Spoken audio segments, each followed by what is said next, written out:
The Book of Daniel. Daniel, chapter 1. In the 3rd year of the reign of Jehoiakim, king of Judah, Nebuchadnezzar, king of Babylon, came to Jerusalem and besieged it. And the Lord delivered Jehoiakim, king of Judah, into his hand, along with some of the articles from the temple of God. These he carried off to the temple of his God in Babylonia, and put in the treasure house of his God. Then the king ordered Ashpenaz, chief of his court officials, to bring into the king's service some of the Israelites from the royal family and the nobility, young men without any physical defect, handsome, showing aptitude for every kind of learning, well-informed, quick to understand, and qualified to serve in the king's palace. He was to teach them the language and literature of the Babylonians. The king assigned them a daily amount of food and wine from the king's table. They were to be trained for 3 years, and after that they were to enter the king's service. Among those who were chosen were some from Judah: Daniel, Hananiah, Mishael, and Azariah. The chief official gave them new names. To Daniel, the name Belteshazzar; to Hananiah, Shadrach; to Mishael, Meshach; and to Azariah, Abednego. But Daniel resolved not to defile himself with the royal food and wine, and he asked the chief official for permission not to defile himself in this way. Now God had caused the official to show favor and compassion to Daniel. But the official told Daniel, "I'm afraid of my lord the king, who has assigned your food and drink. Why should he see you looking worse than the other young men of your age? The king would then have my head because of you." Daniel then said to the guard, whom the chief official had appointed over Daniel, Hananiah, Mishael, and Azariah, "Please test your servants for 10 days. Give us nothing but vegetables to eat and water to drink. Then compare our appearance with that of the young men who eat the royal food, and treat your servants in accordance with what you see." So he agreed to this and tested them for 10 days. At the end of the 10 days, they looked healthier and better nourished than any of the young men who ate the royal food. So the guard took away their choice food and the wine they were to drink, and gave them vegetables instead. To these 4 young men, God gave knowledge and understanding of all kinds of literature and learning. And Daniel could understand visions and dreams of all kinds.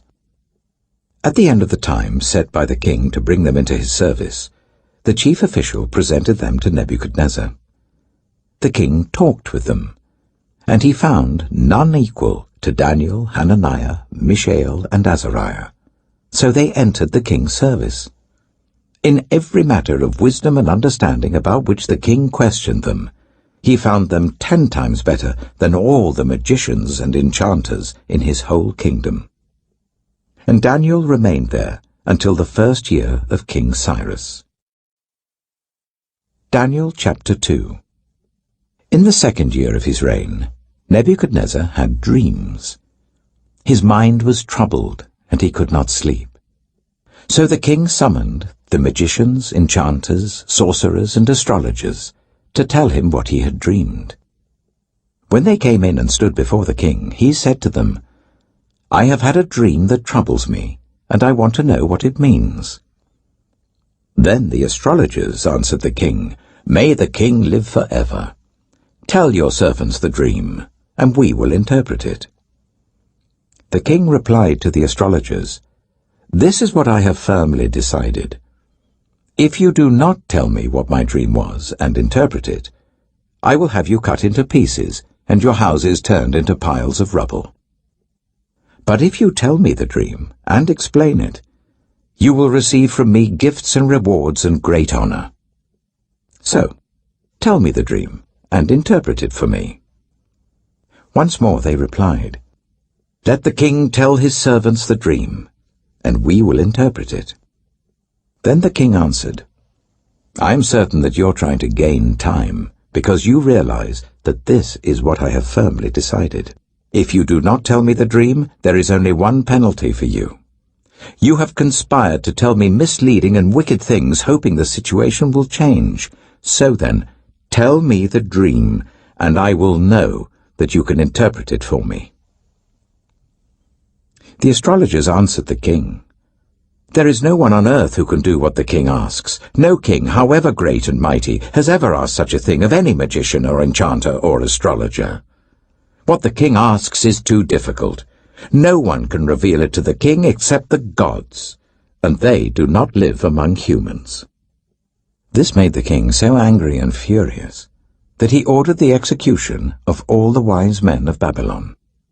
So the decree was issued to put the wise men to death, and men were sent to look for Daniel and his friends to put them to death.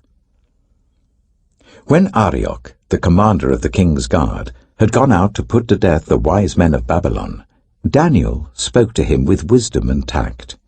He asked the king's officer, "Why did the king issue such a harsh decree?" Arioch then explained the matter to Daniel. At this, Daniel went in to the king and asked for time, so that he might interpret the dream for him. Then Daniel returned to his house and explained the matter to his friends Hananiah, Mishael, and Azariah. He urged them to plead for mercy from the God of heaven concerning this mystery, so that he and his friends might not be executed with the rest of the wise men of Babylon. During the night, the mystery was revealed to Daniel in a vision. Then Daniel praised the God of heaven and said, "Praise be to the name of God forever and ever. Wisdom and power are his. He changes times and seasons. He deposes kings and raises up others. He gives wisdom to the wise and knowledge to the discerning. He reveals deep and hidden things. He knows what lies in darkness, and light dwells with him. I thank and praise you, God of my ancestors. You have given me wisdom and power. You have made known to me what we asked of you. You have made known to us the dream of the king." Then Daniel went to Arioch, whom the king had appointed to execute the wise men of Babylon, and said to him, "Do not execute the wise men of Babylon. Take me to the king, and I will interpret his dream for him." Arioch took Daniel to the king at once and said, "I have found a man among the exiles from Judah who can tell the king what his dream means." The king asked Daniel, also called Belteshazzar, "Are you able to tell me what I saw in my dream and interpret it?"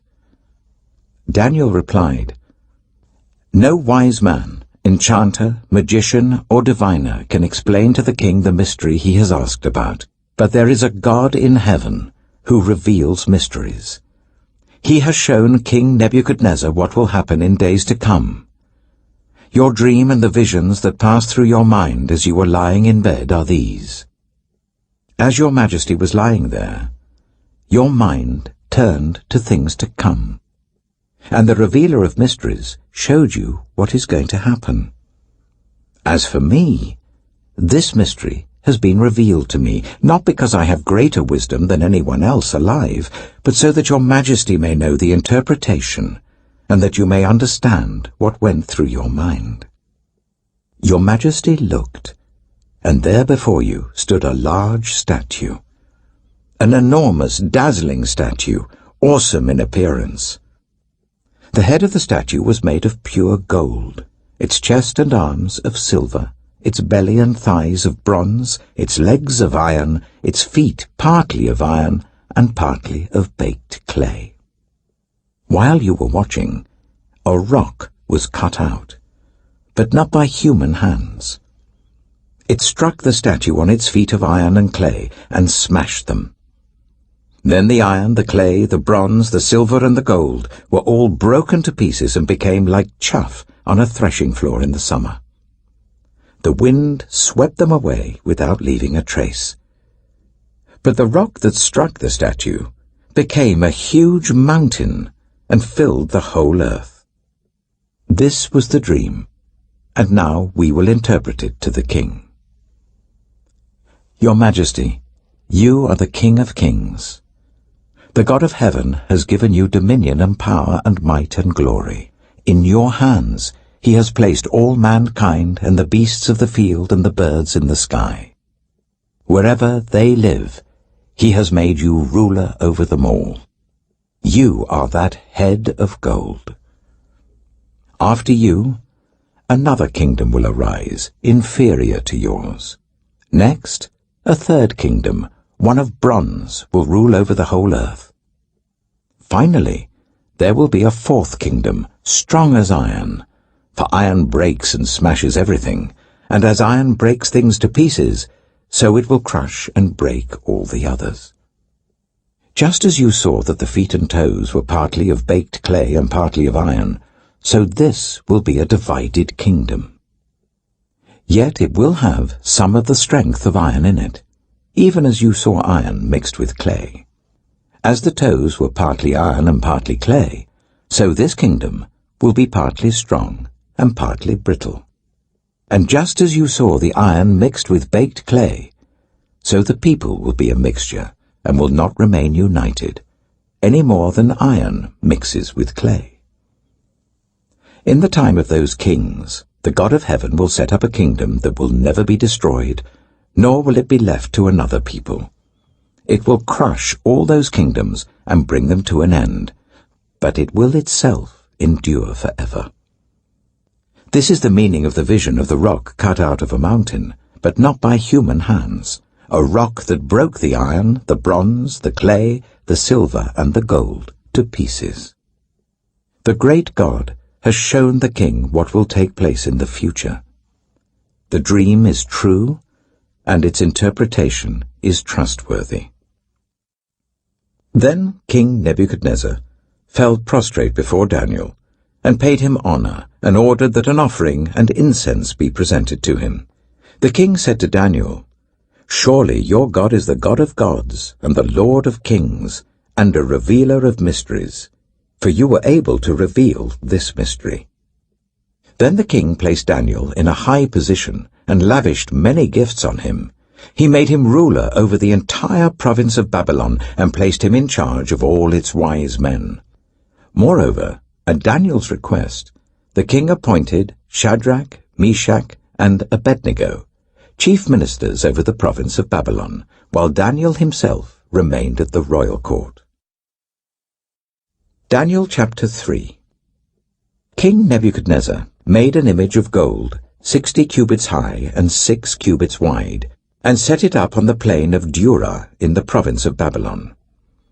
He then summoned the satraps, prefects, governors, advisers, treasurers, judges, magistrates, and all the other provincial officials to come to the dedication of the image he had set up.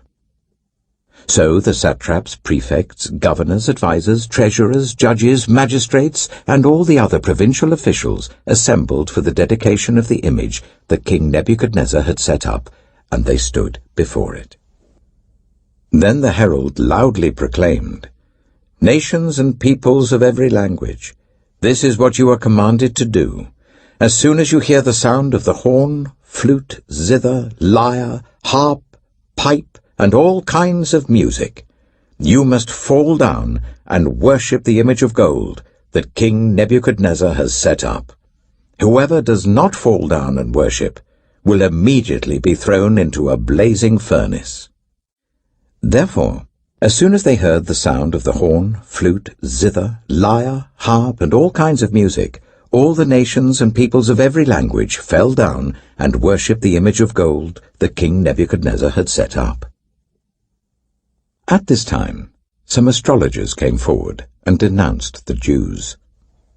They said to King Nebuchadnezzar, "May the king live forever. Your Majesty has issued a decree that everyone who hears the sound of the horn, flute, zither, lyre, harp, pipe, and all kinds of music must fall down and worship the image of gold, and that whoever does not fall down and worship will be thrown into a blazing furnace. But there are some Jews whom you have set over the affairs of the province of Babylon, Shadrach, Meshach, and Abednego, who pay no attention to you, your Majesty. They neither serve your gods nor worship the image of gold you have set up." Furious with rage, Nebuchadnezzar summoned Shadrach, Meshach, and Abednego. So these men were brought before the king. And Nebuchadnezzar said to them, "Is it true, Shadrach, Meshach, and Abednego, that you do not serve my gods or worship the image of gold I have set up? Now when you hear the sound of the horn, flute, zither, lyre, harp, pipe, and all kinds of music, if you are ready to fall down and worship the image I made, very good. But if you do not worship it, you will be thrown immediately into a blazing furnace. Then what God will be able to rescue you from my hand?" Shadrach, Meshach, and Abednego replied to him, "King Nebuchadnezzar, we do not need to defend ourselves before you in this matter. If we are thrown into the blazing furnace, the God we serve is able to deliver us from it, and he will deliver us from your majesty's hand. But even if he does not, we want you to know, your majesty, that we will not serve your gods or worship the image of gold you have set up." Then Nebuchadnezzar was furious with Shadrach, Meshach, and Abednego, and his attitude towards them changed. He ordered the furnace to be heated 7 times hotter than usual, and commanded some of the strongest soldiers in his army to tie up Shadrach, Meshach, and Abednego, and throw them into the blazing furnace. So these men, wearing their robes, trousers, turbans, and other clothes, were bound and thrown into the blazing furnace. The king's command was so urgent, and the furnace so hot, that the flames of the fire killed the soldiers who took up Shadrach, Meshach, and Abednego, and these 3 men, firmly tied, fell into the blazing furnace. Then King Nebuchadnezzar leapt to his feet in amazement, and asked his advisers, "Weren't there 3 men that we tied up and threw into the fire?" They replied, "Certainly, your majesty." He said, "Look, I see 4 men walking around in the fire, unbound and unharmed, and the 4th looks like a son of the gods." Nebuchadnezzar then approached the opening of the blazing furnace and shouted, "Shadrach, Meshach, and Abednego, servants of the Most High God, come out! Come here!" So Shadrach, Meshach, and Abednego came out of the fire, and the satraps, prefects, governors, and royal advisers crowded round them. They saw that the fire had not harmed their bodies, nor was a hair of their heads singed. Their robes were not scorched, and there was no smell of fire on them. Then Nebuchadnezzar said, "Praise be to the God of Shadrach, Meshach, and Abednego, who has sent his angel and rescued his servants. They trusted in him and defied the king's command, and were willing to give up their lives rather than serve or worship any god except their own God. Therefore, I decree that the people of any nation or language who say anything against the God of Shadrach, Meshach, and Abednego be cut into pieces, and their houses be turned into piles of rubble, for no other God can save in this way." Then the king promoted Shadrach, Meshach, and Abednego in the province of Babylon. Daniel chapter 4. King Nebuchadnezzar, to the nations and peoples of every language who live in all the earth, may you prosper greatly. It is my pleasure to tell you about the miraculous signs and wonders that the Most High God has performed for me. How great are his signs, how mighty his wonders! His kingdom is an eternal kingdom. His dominion endures from generation to generation. I, Nebuchadnezzar, was at home in my palace, contented and prosperous. I had a dream that made me afraid. As I was lying in bed, the images and visions that passed through my mind terrified me. So I commanded that all the wise men of Babylon be brought before me to interpret the dream for me. When the magicians, enchanters, astrologers, and diviners came, I told them the dream, but they could not interpret it for me. Finally, Daniel came into my presence, and I told him the dream. He is called Belteshazzar, after the name of my God, and the spirit of the holy gods is in him. I said, Belteshazzar, chief of the magicians, I know that the spirit of the holy gods is in you, and no mystery is too difficult for you. Here is my dream. Interpret it for me. These are the visions I saw while lying in bed. I looked, and there before me stood a tree in the middle of the land. Its height was enormous. The tree grew large and strong, and its top touched the sky. It was visible to the ends of the earth. Its leaves were beautiful, its fruit abundant, and on it was food for all.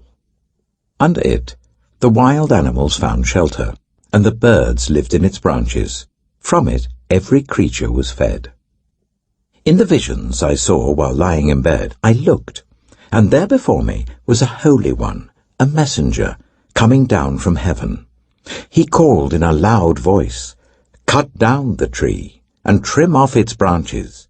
Strip off its leaves and scatter its fruit. Let the animals flee from under it, and the birds from its branches. But let the stump and its roots, bound with iron and bronze, remain in the ground, in the grass of the field. Let him be drenched with the dew of heaven, and let him live with the animals among the plants of the earth. Let his mind be changed from that of a man, and let him be given the mind of an animal, till 7 times pass by for him." The decision is announced by messengers. The holy ones declare the verdict, so that the living may know that the Most High is sovereign over all kingdoms on earth, and gives them to anyone he wishes, and sets over them the lowliest of people. This is the dream that I, King Nebuchadnezzar, had. Now, Belteshazzar, tell me what it means, for none of the wise men in my kingdom can interpret it for me, but you can, because the spirit of the holy gods is in you. Then Daniel, also called Belteshazzar, was greatly perplexed for a time, and his thoughts terrified him. So the king said, "Belteshazzar, do not let the dream or its meaning alarm you." Belteshazzar answered, "My lord, if only the dream applied to your enemies and its meaning to your adversaries. The tree you saw, which grew large and strong, with its top touching the sky, visible to the whole earth, with beautiful leaves and abundant fruit, providing food for all, giving shelter to the wild animals, and having nesting places in its branches for the birds. Your Majesty, you are that tree. You have become great and strong. Your greatness has grown until it reaches the sky, and your dominion extends to distant parts of the earth. Your Majesty saw a Holy One, a messenger, coming down from heaven and saying, "Cut down the tree and destroy it, but leave the stump, bound with iron and bronze, in the grass of the field, while its roots remain in the ground.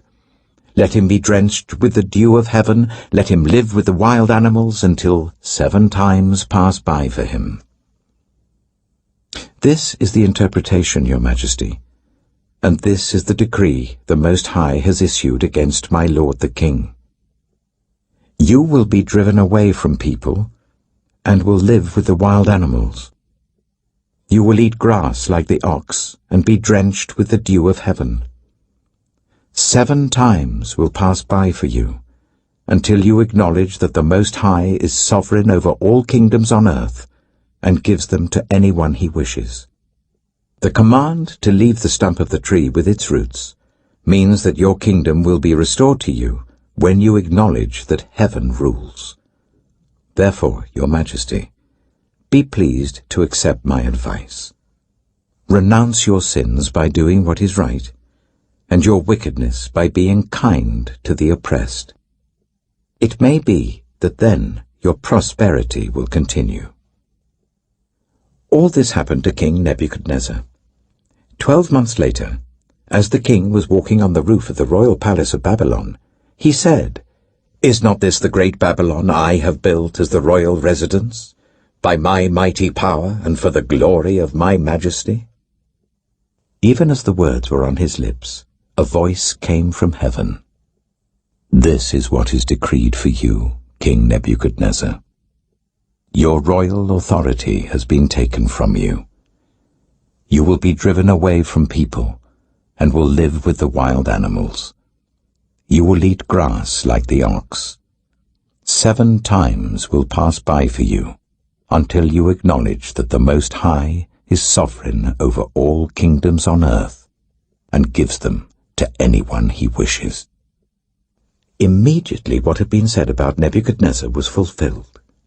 He was driven away from people and ate grass like the ox. His body was drenched with the dew of heaven until his hair grew like the feathers of an eagle and his nails like the claws of a bird. At the end of that time, I, Nebuchadnezzar, raised my eyes towards heaven, and my sanity was restored. Then I praised the Most High. I honored and glorified him who lives forever. His dominion is an eternal dominion. His kingdom endures from generation to generation. All the peoples of the earth are regarded as nothing. He does as he pleases with the powers of heaven and the peoples of the earth. No one can hold back his hand or say to him, "What have you done?" At the same time that my sanity was restored, my honor and splendor were returned to me for the glory of my kingdom. My advisers and nobles sought me out, and I was restored to my throne and became even greater than before. Now I, Nebuchadnezzar, praise and exalt and glorify the King of heaven, because everything he does is right, and all his ways are just. And those who walk in pride, he is able to humble. Daniel chapter 5. King Belshazzar gave a great banquet for 1,000 of his nobles and drank wine with them. While Belshazzar was drinking his wine, he gave orders to bring in the gold and silver goblets that Nebuchadnezzar his father had taken from the temple in Jerusalem, so that the king and his nobles, his wives and his concubines might drink from them. So they brought in the gold goblets that had been taken from the temple of God in Jerusalem, and the king and his nobles, his wives and his concubines drank from them. As they drank the wine, they praised the gods of gold and silver, of bronze, iron, wood, and stone. Suddenly, the fingers of a human hand appeared and wrote on the plaster of the wall near the lampstand in the royal palace. The king watched the hand as it wrote. His face turned pale, and he was so frightened that his legs became weak and his knees were knocking. The king summoned the enchanters, astrologers, and diviners. Then he said to these wise men of Babylon, "Whoever reads this writing and tells me what it means will be clothed in purple and have a gold chain placed around his neck, and he will be made the 3rd highest ruler in the kingdom." Then all the king's wise men came in, but they could not read the writing or tell the king what it meant. So King Belshazzar became even more terrified, and his face grew more pale. His nobles were baffled. The queen, hearing the voices of the king and his nobles, came into the banquet hall. "May the king live forever," she said. "Don't be alarmed. Don't look so pale. There is a man in your kingdom who has the spirit of the holy gods in him. In the time of your father he was found to have insight and intelligence and wisdom like that of the gods. Your father, King Nebuchadnezzar, appointed him chief among the magicians, enchanters, astrologers, and diviners. He did this because Daniel, whom the king called Belteshazzar, was found to have a keen mind and knowledge and understanding, and also the ability to interpret dreams, explain riddles, and solve difficult problems. Call for Daniel, and he will tell you what the writing means." So Daniel was brought before the king, and the king said to him, "Are you Daniel, one of the exiles my father the king brought from Judah? I have heard that the spirit of the gods is in you, and that you have insight, intelligence, and outstanding wisdom. The wise men and enchanters were brought before me to read this writing and tell me what it means, but they could not explain it. Now I have heard that you are able to give interpretations and to solve difficult problems. If you can read this writing, and tell me what it means, you will be clothed in purple, and have a gold chain placed round your neck, and you will be made the third highest ruler in the kingdom." Then Daniel answered the king, "You may keep your gifts for yourself, and give your rewards to someone else. Nevertheless, I will read the writing for the king, and tell him what it means. Your Majesty, the Most High God gave your father Nebuchadnezzar sovereignty and greatness and glory and splendor. Because of the high position he gave him, all the nations and peoples of every language dreaded and feared him. Those the king wanted to put to death, he put to death. Those he wanted to spare, he spared. Those he wanted to promote, he promoted. And those he wanted to humble, he humbled. But when his heart became arrogant and hardened with pride, he was deposed from his royal throne and stripped of his glory. He was driven away from the people and given the mind of an animal. He lived with the wild donkeys and ate grass like the ox, and his body was drenched with the dew of heaven, until he acknowledged that the Most High God is sovereign over all kingdoms on earth, and sets over them anyone he wishes. But you, Belshazzar, his son, have not humbled yourself, though you knew all this. Instead, you have set yourself up against the Lord of heaven. You had the goblets from his temple brought to you, and you and your nobles, your wives and your concubines drank wine from them. You praised the gods of silver and gold, of bronze, iron, wood, and stone, which cannot see or hear or understand. But you did not honor the God who holds in his hand your life and all your ways. Therefore, he sent the hand that wrote the inscription. This is the inscription that was written: Mene, Mene, Tekel, Parsin. Here is what these words mean. Mene. God has numbered the days of your reign and brought it to an end. Tekel, you have been weighed on the scales and found wanting. Pires, your kingdom is divided and given to the Medes and Persians. Then, at Belshazzar's command, Daniel was clothed in purple, a gold chain was placed round his neck, and he was proclaimed the third highest ruler in the kingdom. That very night, Belshazzar, king of the Babylonians, was slain, and Darius the Mede took over the kingdom at the age of 62. Daniel chapter 6. It pleased Darius to appoint 120 satraps to rule throughout the kingdom, with 3 chief ministers over them, one of whom was Daniel. The satraps were made accountable to them, so that the king might not suffer loss. Now Daniel so distinguished himself among the chief ministers and the satraps by his exceptional qualities, that the king planned to set him over the whole kingdom.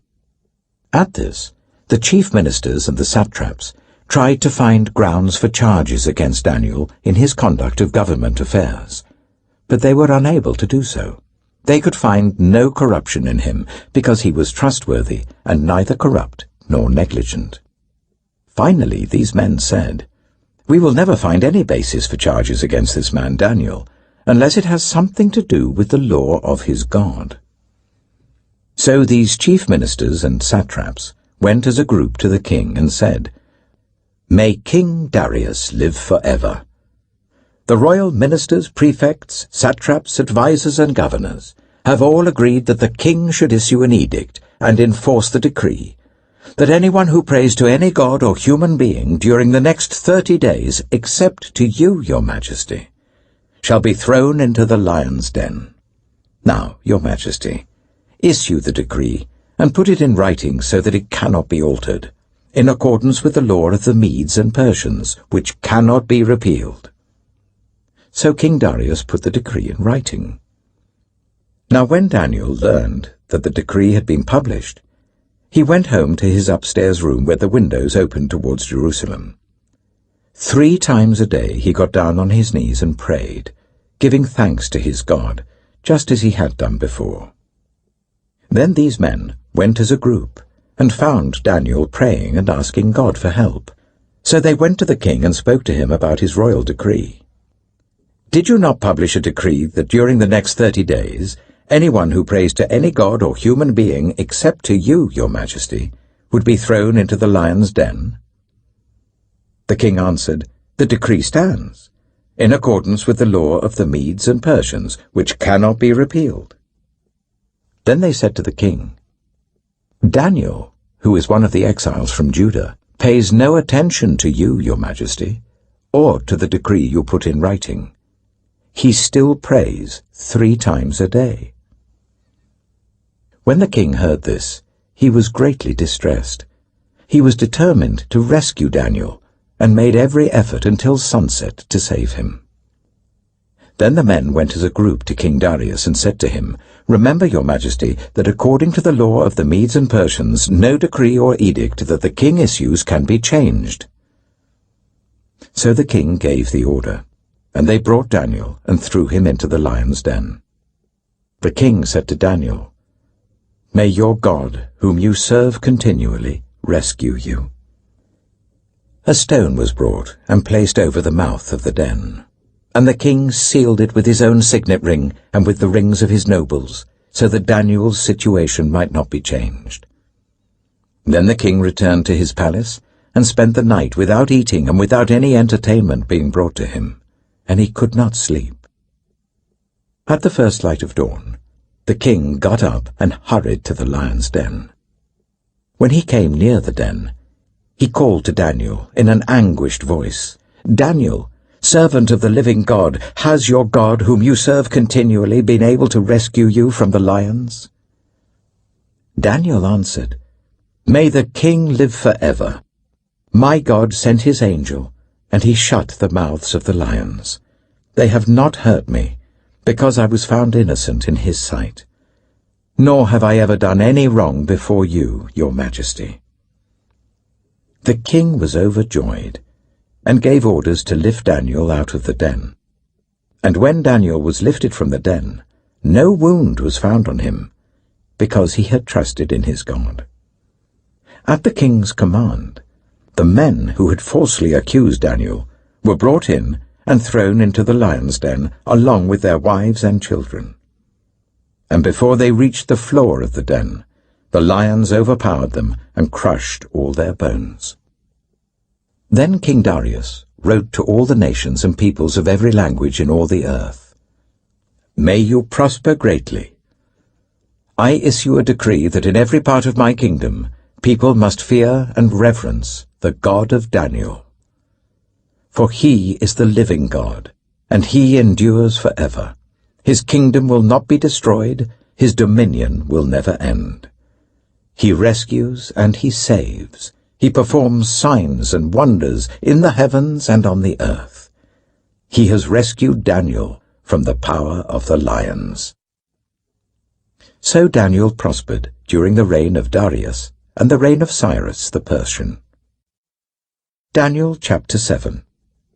In the first year of Belshazzar, king of Babylon, Daniel had a dream, and visions passed through his mind as he was lying in bed.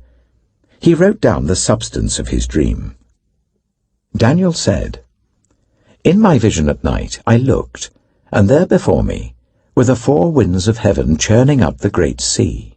4 great beasts, each different from the others, came up out of the sea. The first was like a lion, and it had the wings of an eagle.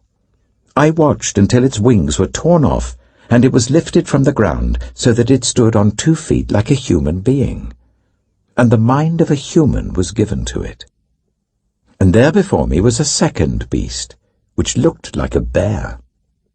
It was raised up on one of its sides, and it had 3 ribs in its mouth between its teeth.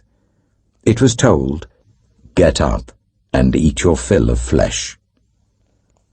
After that, I looked, and there before me was another beast, one that looked like a leopard, and on its back it had 4 wings like those of a bird. This beast had 4 heads, and it was given authority to rule. After that, in my vision at night, I looked, and there before me was a fourth beast, terrifying and frightening and very powerful. It had large iron teeth. It crushed and devoured its victims and trampled underfoot whatever was left. It was different from all the former beasts, and it had 10 horns. While I was thinking about the horns, there before me was another horn, a little one, which came up among them, and 3 of the first horns were uprooted before it. This horn had eyes like the eyes of a human being, and a mouth that spoke boastfully. As I looked, thrones were set in place, and the Ancient of Days took his seat. His clothing was as white as snow. The hair of his head was white like wool.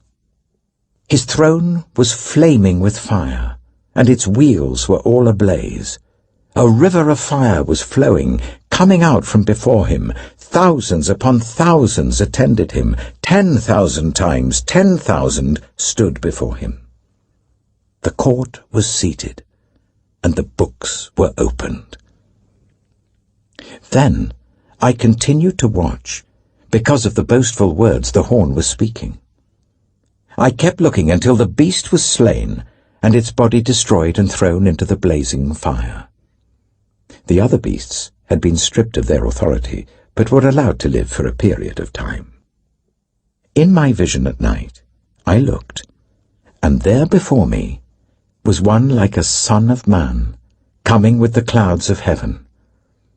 He approached the Ancient of Days, and was led into his presence. He was given authority, glory, and sovereign power. All nations and peoples of every language worshipped him.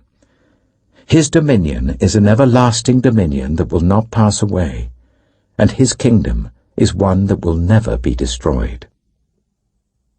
I, Daniel, was troubled in spirit, and the visions that passed through my mind disturbed me. I approached one of those standing there, and asked him the meaning of all this. So he told me and gave me the interpretation of these things. The 4 great beasts are 4 kings that will rise from the earth. But the holy people of the Most High will receive the kingdom and will possess it forever, yes, forever and ever. Then I wanted to know the meaning of the 4th beast, which was different from all the others and most terrifying, with its iron teeth and bronze claws, the beast that crushed and devoured its victims and trampled underfoot whatever was left. I also wanted to know about the 10 horns on its head, and about the other horn that came up, before which 3 of them fell, the horn that looked more imposing than the others, and that had eyes and a mouth that spoke boastfully. As I watched, this horn was waging war against the holy people and defeating them, until the Ancient of Days came and pronounced judgment in favor of the holy people of the Most High, and the time came when they possessed the kingdom. He gave me this explanation. The 4th beast is a 4th kingdom that will appear on earth. It will be different from all the other kingdoms, and will devour the whole earth, trampling it down and crushing it. The 10 horns are 10 kings, who will come from this kingdom. After them another king will arise, different from the earlier ones. He will subdue 3 kings. He will speak against the Most High and oppress his holy people, and try to change the set times and the laws. The holy people will be delivered into his hands for a time, times and half a time. But the court will sit, and his power will be taken away and completely destroyed forever. Then the sovereignty, power, and greatness of all the kingdoms under heaven will be handed over to the holy people of the Most High. His kingdom will be an everlasting kingdom, and all rulers will worship and obey him. This is the end of the matter. I, Daniel, was deeply troubled by my thoughts, and my face turned pale, but I kept the matter to myself. Daniel chapter 8. In the 3rd year of King Belshazzar's reign, I, Daniel, had a vision, after the one that had already appeared to me. In my vision I saw myself in the citadel of Susa, in the province of Elam. In the vision I was beside the Ulai canal. I looked up, and there before me was a ram with 2 horns standing beside the canal, and the horns were long. One of the horns was longer than the other, but grew up later. I watched the ram as it charged towards the west and the north and the south. No animal could stand against it, and none could rescue from its power. It did as it pleased, and became great. As I was thinking about this, suddenly a goat with a prominent horn between its eyes came from the west, crossing the whole earth without touching the ground. It came towards the 2-horned ram I had seen standing beside the canal and charged at it in great rage. I saw it attack the ram furiously, striking the ram and shattering its 2 horns. The ram was powerless to stand against it. The goat knocked it to the ground and trampled on it, and none could rescue the ram from its power. The goat became very great, but at the height of its power, the large horn was broken off, and in its place 4 prominent horns grew up towards the 4 winds of heaven. Out of one of them came another horn, which started small but grew in power to the south and to the east and towards the beautiful land. It grew until it reached the host of the heavens, and it threw some of the starry host down to the earth and trampled on them. It set itself up to be as great as the commander of the army of the Lord. It took away the daily sacrifice from the Lord, and his sanctuary was thrown down. Because of rebellion, the Lord's people and the daily sacrifice were given over to it. It prospered in everything it did, and truth was thrown to the ground.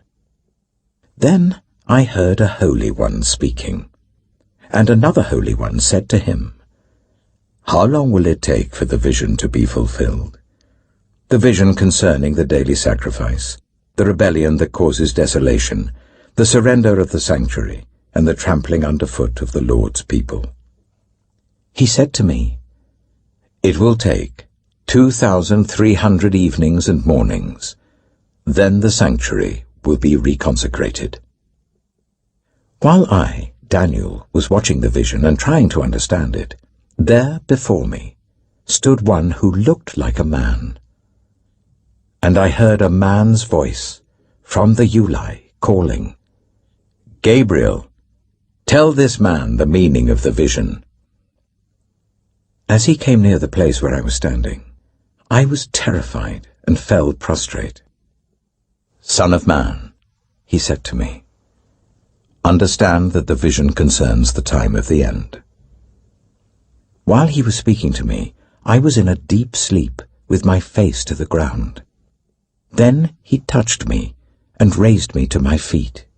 He said, "I am going to tell you what will happen later in the time of wrath, because the vision concerns the appointed time of the end. The 2-horned ram that you saw represents the kings of Media and Persia. The shaggy goat is the king of Greece, and the large horn between its eyes is the first king. The 4 horns that replace the one that was broken off represent 4 kingdoms that will emerge from his nation, but will not have the same power. In the latter part of their reign, when rebels have become completely wicked, a fierce-looking king, a master of intrigue, will arise. He will become very strong, but not by his own power. He will cause astounding devastation and will succeed in whatever he does. He will destroy those who are mighty, the holy people. He will cause deceit to prosper, and he will consider himself superior. When they feel secure, he will destroy many and take his stand against the Prince of Princes. Yet he will be destroyed, but not by human power. The vision of the evenings and mornings that has been given you is true, but seal up the vision, for it concerns the distant future." I, Daniel, was worn out. I lay exhausted for several days. Then I got up and went about the king's business. I was appalled by the vision. It was beyond understanding. Daniel chapter 9. In the first year of Darius, son of Xerxes, a Mede by descent, who was made ruler over the Babylonian kingdom, in the first year of his reign, I, Daniel, understood from the Scriptures, according to the word of the Lord given to Jeremiah the prophet, that the desolation of Jerusalem would last 70 years. So I turned to the Lord God, and pleaded with him in prayer and petition, in fasting, and in sackcloth and ashes. I prayed to the Lord my God, and confessed, Lord, the great and awesome God, who keeps his covenant of love with those who love him and keep his commandments, we have sinned and done wrong. We have been wicked and have rebelled. We have turned away from your commands and laws. We have not listened to your servants the prophets, who spoke in your name to our kings, our princes, and our ancestors, and to all the people of the land. Lord, you are righteous, but this day we are covered with shame. The people of Judah and the inhabitants of Jerusalem and all Israel, both near and far, in all the countries where you have scattered us because of our unfaithfulness to you. We and our kings, our princes and our ancestors are covered with shame, Lord, because we have sinned against you. The Lord our God is merciful and forgiving, even though we have rebelled against him. We have not obeyed the Lord our God or kept the laws he gave us through his servants the prophets. All Israel has transgressed your law and turned away, refusing to obey you. Therefore, the curses and sworn judgments written in the law of Moses, the servant of God, have been poured out on us because we have sinned against you. You have fulfilled the word spoken against us and against our rulers by bringing on us great disaster. Under the whole heaven, nothing has ever been done like what has been done to Jerusalem. Just as it is written in the law of Moses, all this disaster has come on us. Yet we have not sought the favor of the Lord our God by turning from our sins and giving attention to your truth. The Lord did not hesitate to bring the disaster on us, for the Lord our God is righteous in everything he does, yet we have not obeyed him. Now, Lord our God, who brought your people out of Egypt with a mighty hand, and who made for yourself a name that endures to this day, we have sinned. We have done wrong. Lord, in keeping with all your righteous acts, turn away your anger and your wrath from Jerusalem, your city, your holy hill. Our sins and the iniquities of our ancestors have made Jerusalem and your people an object of scorn to all those around us. Now, our God, hear the prayers and petitions of your servant. For your sake, Lord, look with favor on your desolate sanctuary. Give ear, our God, and hear. Open your eyes, and see the desolation of the city that bears your name. We do not make requests of you because we are righteous, but because of your great mercy. Lord, listen. Lord, forgive. Lord, hear and act. For your sake, my God, do not delay, because your city and your people bear your name. While I was speaking and praying, confessing my sin and the sin of my people Israel, and making my request to the Lord my God for his holy hill, while I was still in prayer, Gabriel, the man I had seen in the earlier vision, came to me in swift flight about the time of the evening sacrifice. He instructed me and said to me, Daniel, I have now come to give you insight and understanding. As soon as you began to pray, a word went out, which I have come to tell you. for you are highly esteemed. Therefore consider the word and understand the vision. 70 sevens are decreed for your people and your holy city to finish transgression, to put an end to sin, to atone for wickedness, to bring in everlasting righteousness, to seal up vision and prophecy, and to anoint the most holy place. Know this and understand this. From the time the word goes out to restore and rebuild Jerusalem until the Anointed One, the ruler, comes, there will be 7 sevens and 62 sevens. It will be rebuilt with streets and a trench, but in times of trouble. After the 62 sevens, the Anointed One will be put to death and will have nothing. The people of the ruler who will come will destroy the city and the sanctuary. The end will come like a flood.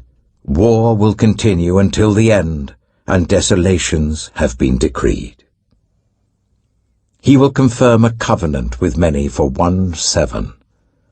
In the middle of the 7, he will put an end to sacrifice and offering, and at the temple he will set up an abomination that causes desolation, until the end that is decreed is poured out on him.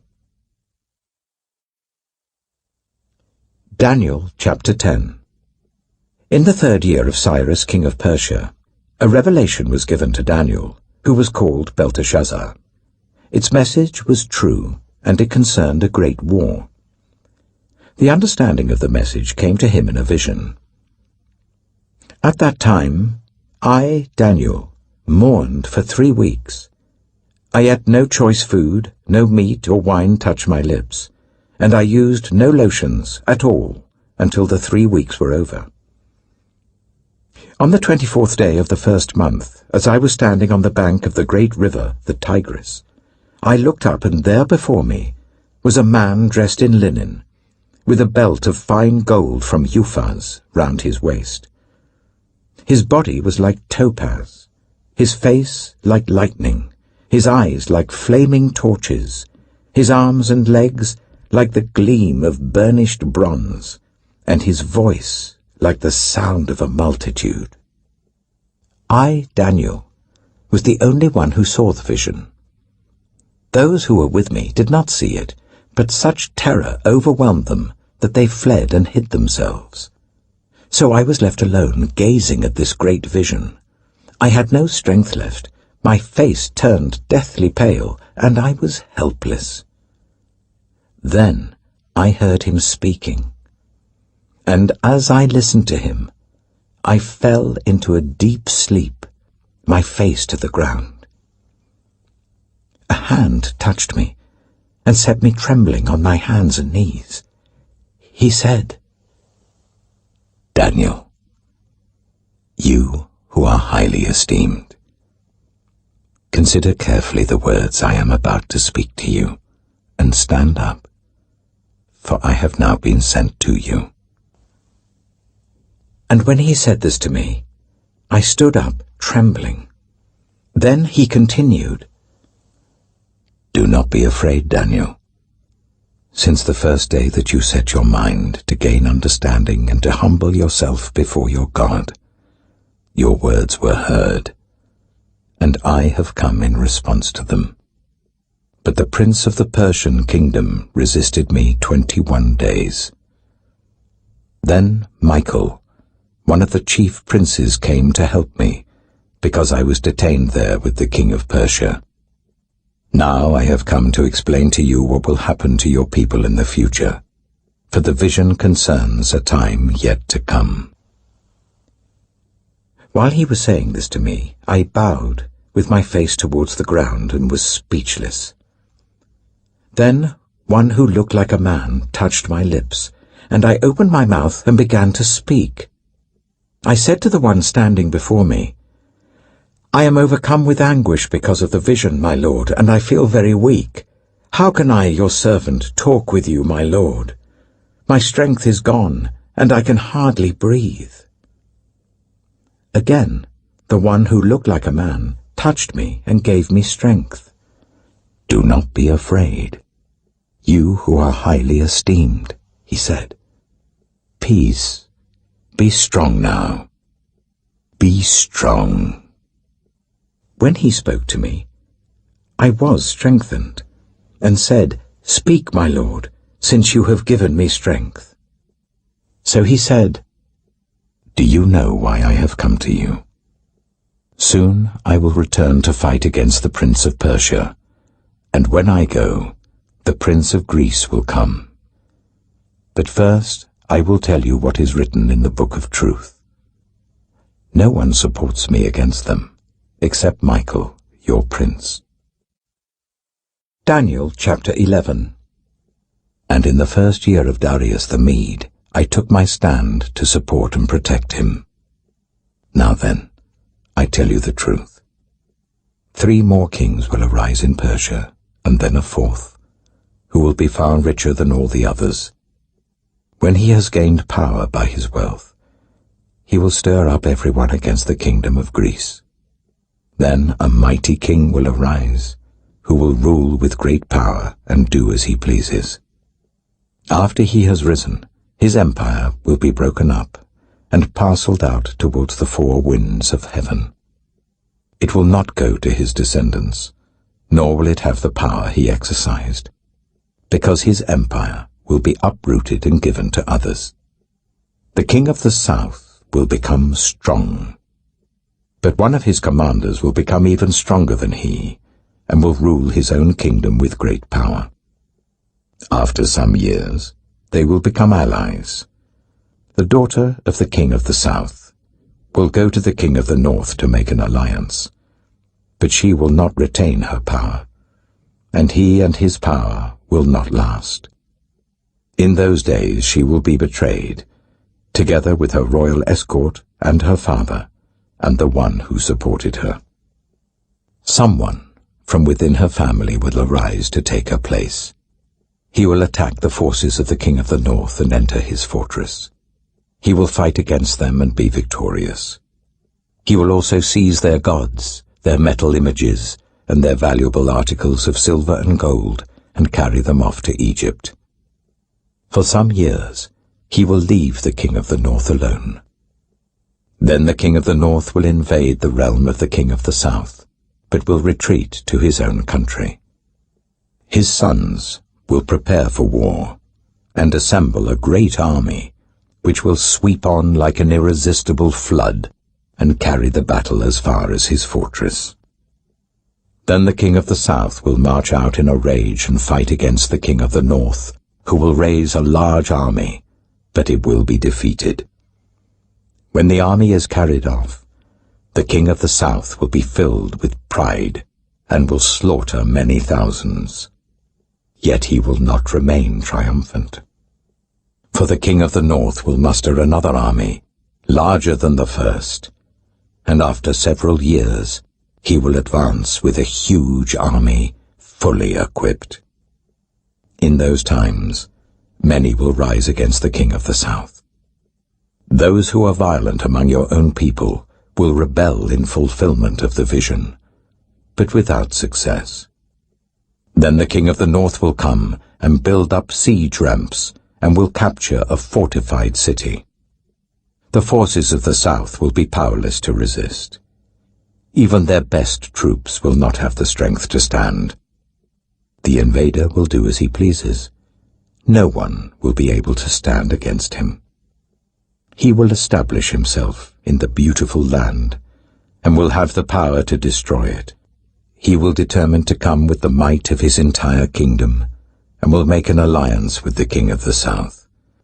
And he will give him a daughter in marriage, in order to overthrow the kingdom. But his plans will not succeed or help him. Then he will turn his attention to the coastlands, and will take many of them, but a commander will put an end to his insolence, and will turn his insolence back on him. After this, he will turn back towards the fortresses of his own country, but will stumble and fall, to be seen no more. His successor, will send out a tax collector to maintain the royal splendor. In a few years, however, he will be destroyed, yet not in anger or in battle. He will be succeeded by a contemptible person who has not been given the honor of royalty. He will invade the kingdom when its people feel secure, and he will seize it through intrigue. Then an overwhelming army will be swept away before him. Both it and a prince of the covenant will be destroyed. After coming to an agreement with him, he will act deceitfully, and with only a few people he will rise to power. When the richest provinces feel secure, he will invade them, and will achieve what neither his fathers nor his forefathers did. He will distribute plunder, loot, and wealth among his followers. He will plot the overthrow of fortresses, but only for a time. With a large army he will stir up his strength and courage against the king of the south. The king of the south will wage war with a large and very powerful army. But he will not be able to stand because of the plots devised against him. Those who eat from the king's provisions will try to destroy him. His army will be swept away, and many will fall in battle. The two kings, with their hearts bent on evil, will sit at the same table and lie to each other, but to no avail, because an end will still come at the appointed time. The king of the north will return to his own country with great wealth, but his heart will be set against the holy covenant. He will take action against it, and then return to his own country. At the appointed time, he will invade the south again, but this time the outcome will be different from what it was before. Ships of the western coastlands will oppose him, and he will lose heart. Then he will turn back and vent his fury against the holy covenant. He will return and show favor to those who forsake the holy covenant. His armed forces will rise up to desecrate the temple fortress, and will abolish the daily sacrifice. Then they will set up the abomination that causes desolation. With flattery he will corrupt those who have violated the covenant, but the people who know their God will firmly resist him. Those who are wise will instruct many, though for a time they will fall by the sword, or be burned or captured or plundered. When they fall, they will receive a little help, and many who are not sincere will join them. Some of the wise will stumble, so that they may be refined, purified, and made spotless until the time of the end, for it will still come at the appointed time. The king will do as he pleases. He will exalt and magnify himself above every god, and will say unheard of things against the God of gods. He will be successful until the time of wrath is completed, for what has been determined must take place. He will show no regard for the gods of his ancestors, or for the one desired by women, nor will he regard any god, but will exalt himself above them all. Instead of them, he will honor a god of fortresses, a god unknown to his ancestors. He will honor with gold and silver, with precious stones and costly gifts. He will attack the mightiest fortresses with the help of a foreign god, and will greatly honor those who acknowledge him.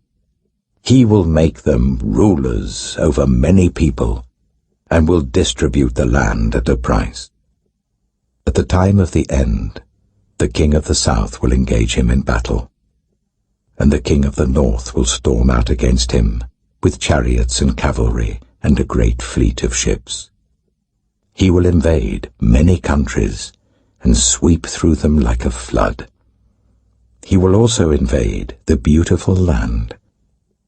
Many countries will fall, but Edom, Moab, and the leaders of Ammon will be delivered from his hand.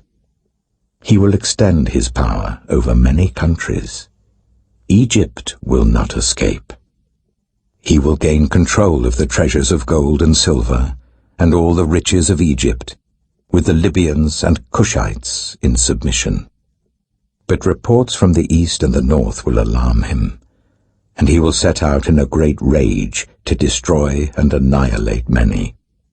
He will pitch his royal tents between the seas at the beautiful holy mountain. Yet he will come to his end, and no one will help him. Daniel chapter 12. At that time, Michael, the great prince who protects your people, will arise. There will be a time of distress, such as has not happened from the beginning of nations until then. But at that time your people, everyone whose name is found written in the book, will be delivered. Multitudes who sleep in the dust of the earth will awake, some to everlasting life, others to shame and everlasting contempt. Those who are wise will shine like the brightness of the heavens, and those who lead many to righteousness like the stars forever and ever. But you, Daniel, roll up and seal the words of the scroll until the time of the end. Many will go here and there to increase knowledge. Then I, Daniel, looked, and there before me stood two others, one on this bank of the river, and one on the opposite bank. One of them said to the man clothed in linen, who was above the waters of the river, "How long will it be before these astonishing things are fulfilled?" The man clothed in linen, who was above the waters of the river, lifted his right hand and his left hand towards heaven. And I heard him swear by him who lives forever, saying, "It will be for a time, times and half a time, when the power of the holy people has been finally broken. All these things will be completed." I heard, but I did not understand. So I asked, "My Lord, what will the outcome of all this be?" He replied, "Go your way, Daniel, because the words are rolled up and sealed until the time of the end. Many will be purified, made spotless and refined, but the wicked will continue to be wicked. None of the wicked will understand, but those who are wise will understand.